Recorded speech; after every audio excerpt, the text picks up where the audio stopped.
Ako'y isang single mom na nakatira sa isang baryo sa Laguna, malapit sa gilid ng bundok.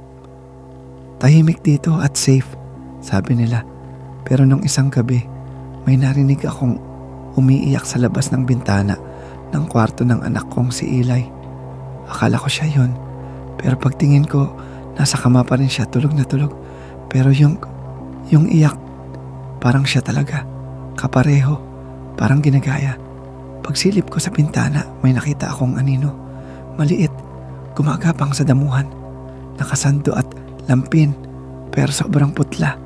At yung mukha, hindi ko maipaliwanag, parang sanggol pero hindi tao.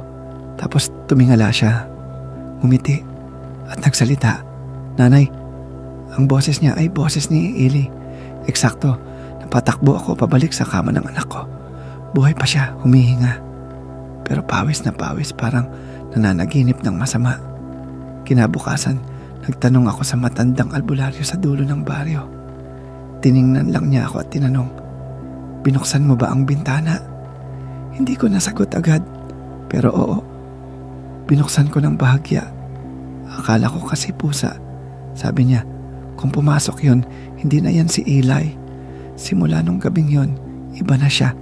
Tahimik, hindi na tumatawa, hindi na ako tinatawag na nanay.